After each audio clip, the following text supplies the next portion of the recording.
Hi, I'm Joe Walensky, and I'm the program manager for ConveyUX.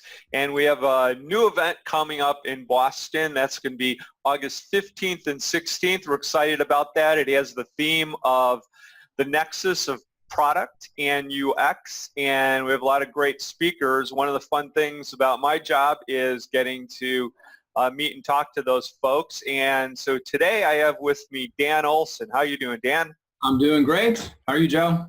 Yeah, everything's good. I'm in Blink's downtown Seattle headquarters office. Where are you located at?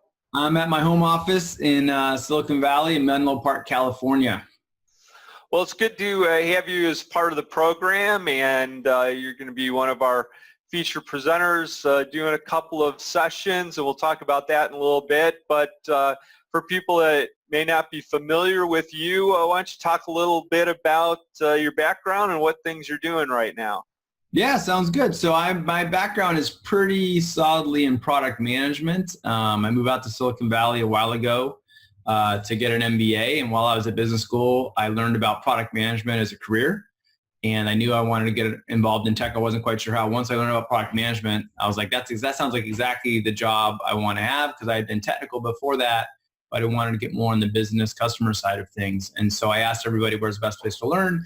And they said Intuit. So I went to Intuit. So I started my product management career at Intuit, and then worked there for a while, and then was a product leader at several startups, founded my own startup. And what I've been doing for a while now is helping companies with product success, either hands-on, helping them with their products, which I've done for like earlier stage companies like Box. I worked with them back in 2007.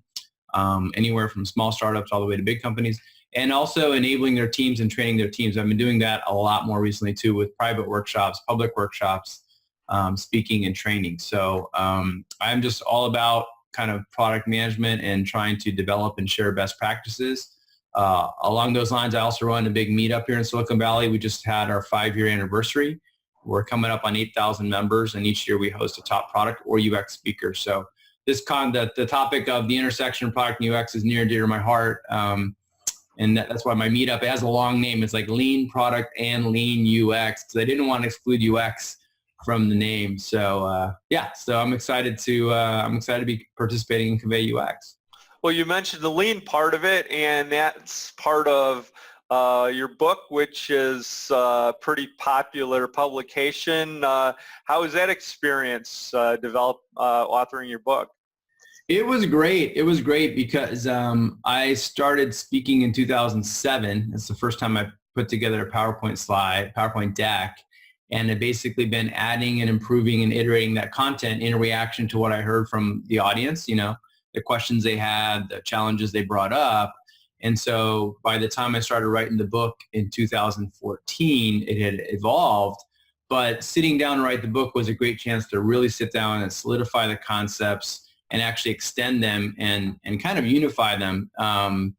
And so some of the key frameworks in that book weren't that there were prototype versions, rough glimpses of them beforehand in the talks I had given, but not really sitting down and studying and bringing it all together in a process. So like the product market fit pyramid, which is the key framework, that didn't exist until I sat down and really thought about the elements, and then the lean product process as well. So it was a great experience. I mean, it was a lot of work, a lot of nights and weekends, because I was working full time.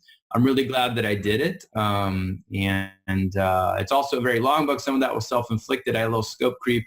I figured if I'm going to write a book, I'm going to say what I have to say about product management. So on this topic of UX design, there's a whole chapter just on UX design. There are obviously books all about different subsets of UX design. So it's definitely not, it's just a beginning, but it's an overview, because I learned early on in my product career that I could write the best product requirements, but if we fall down on the UX design, it doesn't really matter. So I've made it a point to learn a lot about UX design early in my career and stay up to date on that. So I really value that intersection of product and UX. And I should mention the title of that was the Lean Product Playbook, and it's something there it is. Yeah. And it's something that'll tie into some of your session content as well. I know you're always got a lot of things going on. But is there anything new and exciting going on that you've been working on? Well, the latest thing is I've been doing a lot of private training workshops. My book is 350 pages long. I'm kind of a long format guy. I like to really get in depth and cover things. So I've been excited to be doing these 2-day workshops with various groups. And, these days, product management and UX design are just taking off like rocket ships, right? Software is eating the world. And if you want to build good software, you need good product and UX skills. And so there aren't that many good avenues out there. So it's been a lot of fun. I've been developing and extending a lot of new workshop content in product management and UX design and agile development. And even lately, even more on soft skills. So doing all this workshop training has made me think a lot about the skills it takes to be successful as a product or UX person. And so I've started to do some podcasts and some talks about the key kind of product skills, even like things like a lot of soft skills. Obviously things like prioritization and running sprints are important, and conducting user interviews are important, but a lot of the soft skills. So even covering like Myers-Briggs and how you can use personality theory, to more effectively work with other people and accomplish your objectives, things like that. So I really think a lot about PM skills and training these days. Well, getting into some of the things you'll be talking about at the conference in Boston, you have a feature presentation that's titled How Product Management plus Design Leads to Product Success. So how did you come around to that topic? What's the urgency of talking to us about this? Well, I think it's interesting. I think both product management and UX design have evolved and developed as disciplines. A few years ago, actually, I gave a talk at IXDA. One of my designer friends asked me to give a talk because there was the feeling that there was a lot of overlap between the two. And it's almost like some startups saying, why do we even need a PM if we have a designer and developer? I think we've gone beyond that. But I do think some teams struggle with the best way to divide and conquer and the best way to partner. And so I think you're lucky if you have both. If you have a fully staffed and skilled product management and UX team, that's a nice place to be. Not everybody has that. If you do, I'm going to be providing some tips on how to basically partner effectively. What are the unique contributions that each function can make? Where should they be overlapping? Where should they be dividing and conquering?